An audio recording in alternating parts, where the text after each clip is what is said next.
देखिए, आज इस मौके पर आए हुए प्रेस के मेरे तमाम साथियों, एक तो सबसे पहले आपका बहुत बहुत आभार, बहुत बहुत अभिनंदन, धन्यवाद। जो आज ये प्रेस वार्ता बुलाई गई है, हम लोग दिल्ली में और अब दिल्ली से बढ़ के ये पूरे देश में पहुंच चुका है, बहुत दूर गांव-गांव तक पहुंच चुका है आंदोलन। ईवीएम के खिलाफ जो आंदोलन है, उसी सिलसिले में मैं आज आया हूं और मैं बहुत दिल से धन्यवाद देता हूं प्रभजीत सिंह जी का। उन्होंने मेरे निवेदन पर सभी किसान आगू साथियों को बुलाया, संयुक्त किसान मोर्चा से रविंदर जी को और संयुक्त किसान मोर्चा से ही बूटा सिंह साधीपुर साहब को, कि ये जो आंदोलन ईवीएम का आंदोलन है, ये पूरे देश का आंदोलन है, हर व्यक्ति का आंदोलन है। 140 करोड़ नागरिकों का, भारत के 100 करोड़ मतदाताओं का आंदोलन है। और यह आंदोलन इसलिए है कि जो तरीका अपनाया जा रहा है वोट के लिए, वो किसी भी सूरत में, किसी भी तरह से न तो स्वतंत्र है, न निष्पक्ष है और न ही वो पारदर्शी है। ट्रांसपेरेंसी कुछ नहीं है। और तरीका जो होना चाहिए, और इलेक्शन कमीशन की जो अनुच्छेद 324 के तहत जिम्मेदारी है, वो ये है कि जो इलेक्शन हो वो पूरी तरह से फ्री, फेयर एंड ट्रांसपेरेंट हो। आम से आम व्यक्ति को, साधारण व्यक्ति को, अनपढ़ अशिक्षित व्यक्ति को भी समझ में आनी चाहिए कि जो तरीका वोटिंग का है, वो जिस उम्मीदवार को और जिस पार्टी को वोट देना चाहता है, उसकी वोट उसी उम्मीदवार, उसी पार्टी को गई है, ये सामने से साफ साफ दिखना चाहिए। इलेक्शन कमीशन कहता है कि हम पे विश्वास करो, हम जो कह रहे हैं सही है। क्यों करें विश्वास? ये विश्वास का मसला ही नहीं है। जिस देश में इतनी बड़ी संख्या में सरकारी अधिकारी और कर्मचारी भ्रष्ट हो चुके हैं, अपनी नौकरी बचाने के लिए किसी भी हद तक सरकार की गुलामी कर सकते हैं, तो वहां किसी पर क्यों विश्वास किया जाए? विश्वास का मतलब ही नहीं है। आप व्यवस्था ऐसी रखो जो हर किसी को समझ में आए साहब, और वो बैलेट पेपर से हो। जिस मशीन का इस्तेमाल किया जा रहा है, उस मशीन में पता ही नहीं लगता कि उसने जिस पार्टी को, जिस व्यक्ति को वोट दिया है, उसको गया है। और ये बात आप देखें कि जो 8 अक्टूबर 2013 का सुप्रीम कोर्ट का एक निर्णय आया, और वो निर्णय है इलेक्शन कमीशन, सुब्रमण्यम स्वामी बनाम इलेक्शन कमीशन ऑफ इंडिया। उसमें बाकायदा पैरा नंबर 9 में यह बात कही गई है। सुब्रमण्यम स्वामी जो एमपी हैं, जो बीजेपी में, उन्होंने लिखा उस पैरे में कि बटन दबाना और लाल बत्ती का जल जाना, इसका मतलब यह नहीं है कि वोट पड़ गया। जो वोट दे रहा है उस व्यक्ति को साफ साफ पता होनी चाहिए कि उसने जिस कैंडिडेट और जिस पार्टी को वोट दिया है, वो उसी को गया, और ये बिल्कुल फिजिकली उसे नजर आना चाहिए। ईवीएम में ऐसा कुछ भी नहीं है। तो हम उसी की लड़ाई लड़ रहे हैं। इस बार का 2024 का चुनाव हम किसी भी कीमत पर ईवीएम से नहीं होने देंगे। 2024 लोकसभा का चुनाव केवल और केवल बैलेट पेपर से होगा। उसी में, इस लड़ाई में साथ देने के लिए आज मैं यहां हूं पटियाला में इस समय।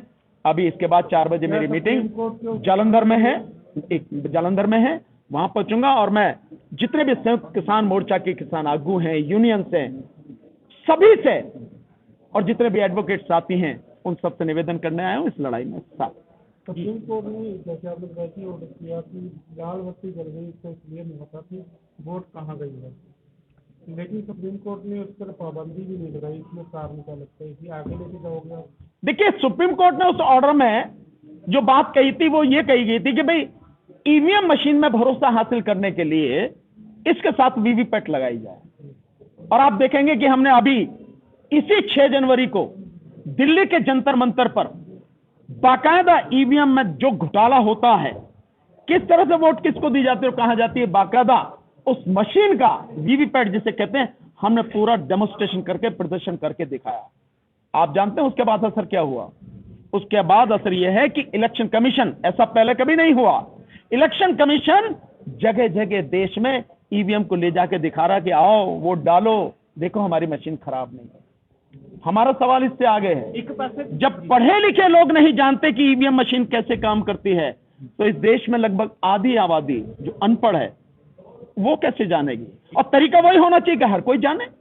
ਇੱਕ ਪਾਸੇ ਤੁਸੀਂ ਕਹਿ ਰਹੇ ਹੋ ਕਿ ਇਸ ਵਾਰ ਅਸੀਂ 24 ਦਾ ਇਲੈਕਸ਼ਨ ਈਵੀਐਮ ਮਸ਼ੀਨ ਰਾਹੀਂ ਨਹੀਂ ਹੋਣ ਦੇਵਾਂਗੇ, ਪਰ ਉਧਰ ਪਿੰਡ ਜਾ ਕੇ ਸਮਝਾਇਆ ਵੀ ਜਾ ਰਿਹਾ ਈਵੀਐਮ ਰਾਹੀਂ। ਫਿਰ ਇਹ ਲੜਾਈ ਕਿੰਨੀ ਕੁ ਜਿਹੜੀ ਆ ਬੱਧਤਾ ਨਾਲ ਲੜੀ ਜਾਏਗੀ ਤੇ ਕਦੋਂ ਤੱਕ ਇਸ ਦਾ ਕੋਈ ਅਸਰ ਹੋਏਗਾ? ਕਿਉਂਕਿ ਇਲੈਕਸ਼ਨ ਤਾਂ ਸਿਰ ਤੇ ਹੈਗਾ 16, ਉਹਨਾਂ ਨੇ ਜਿਹੜਾ ਅਪ੍ਰੈਲ ਆ ਉਹਦੀ ਇੱਕ ਡੇਟ ਵੀ ਜਿਹੜੀ ਆਪਣੇ ਅਧਿਕਾਰੀਆਂ ਨੂੰ ਦਿੱਤੀ ਸੀ ਉਹ ਵੀ ਸਾਹਮਣੇ ਆ ਗਈ। देखिए, मुझे नहीं पता कि ये डेट आपको कहां से मिली है, ये तो अपनी जगह है बात। अभी इलेक्शन कमीशन की तरफ से तो कोई डिसाइड नहीं है।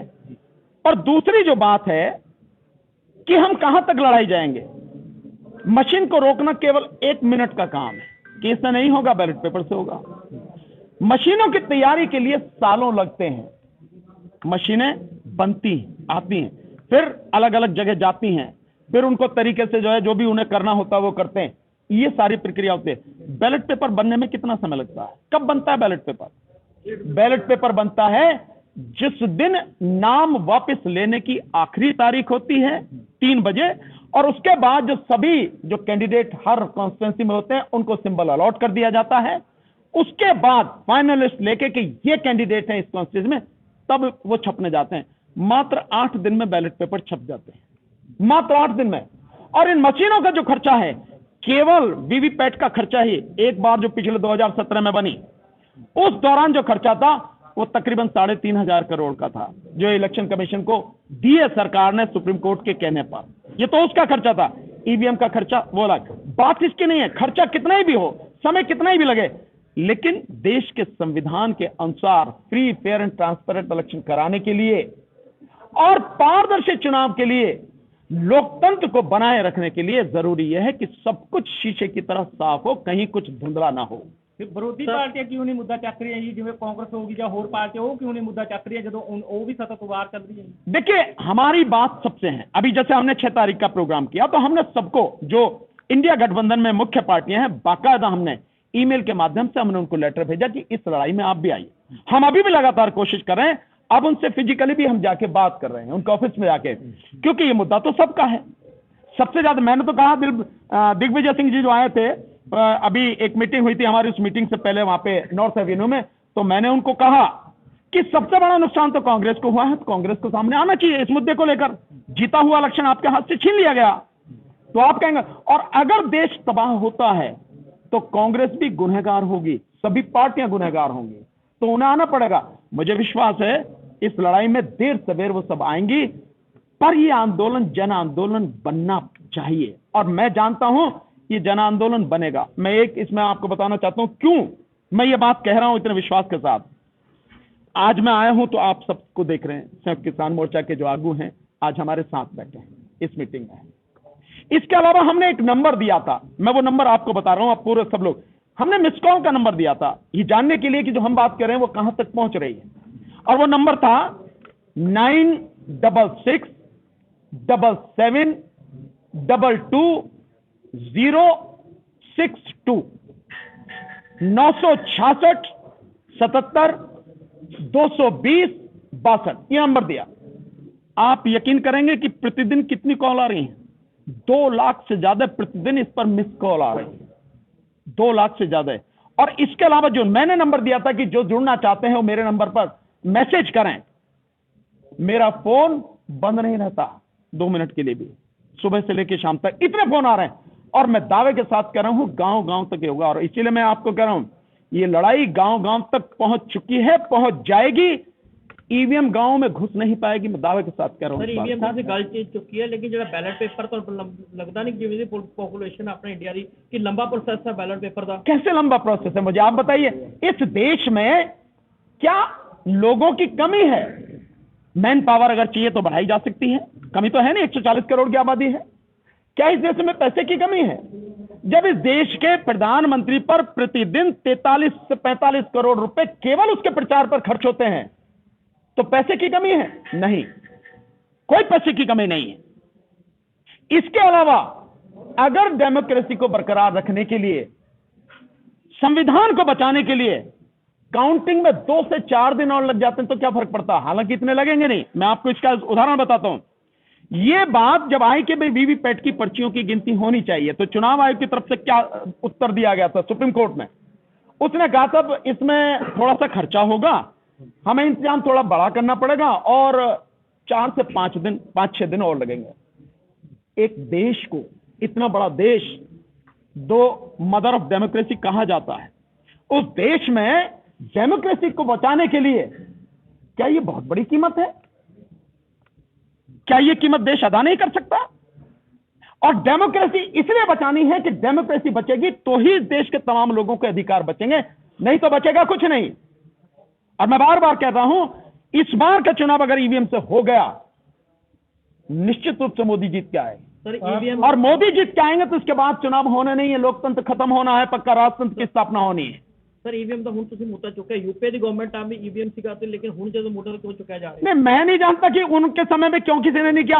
मुझे जो लगा, जिस दिन से 30 मई 2019 से, जब 2019 का लोकसभा चुनाव हुआ, उसके बाद जो सारी गड़बड़ियां सामने आई, हमने उस दिन से मुद्दे को लिया और उस दिन के बाद से हमने 2019 में ही जंतर मंतर पर 5 बार प्रदर्शन किया और 4 बार राष्ट्रपति को ज्ञापन दिया और उसके बाद से हम लगातार इस मुद्दे को उठा रहे हैं। अगर कोई नहीं उठाता तो इसका मतलब ये नहीं है कि मैं भी नहीं उठाऊं, और अगर पहले नहीं उठा तो इसका मतलब ये भी नहीं है कि अब नहीं उठाया जाए। लास्ट सवाल के बाद भी इलेक्शन हुए, काफी सरकार है, उनके लोग जो खड़े हुए थे वो भी हारे हैं, क्या उस समय ईवीएम में कोई फिक्सिंग नहीं हुई? नहीं, सब कुछ है। देखने स्थिति यह है कि कहां सब कुछ क्या हो रहा। अब मुझे आप बताइए, मैं आपसे सवाल पूछता हूं, द क्विंट ने यह सवाल पूछा 2019 के चुनाव के दौरान, चुनाव होने के बाद जिस समय वोटों की गिनती हो रही थी 23 मई 2019 को, जो इलेक्शन कमीशन की वेबसाइट पर डाटा पड़ा था, वो डाटा बताता था कि 373 पार्लियामेंट्री कॉन्स्टिट्यूंसी में 8,000 से लेकर 18,000 वोटें ज्यादा या कम थी। क्विंट ने पूछा ये क्या है? 4 बार उन्होंने लेटर दिया, इलेक्शन कमीशन ने उनके किसी लेटर का जवाब नहीं दिया, बल्कि 3-4 दिन बाद वो आंकड़े ही वहां से हटा दिए गए, वो डाटा ही वहां से डिलीट कर दिया गया। अगर आप सही हैं तो क्यों नहीं करते हैं?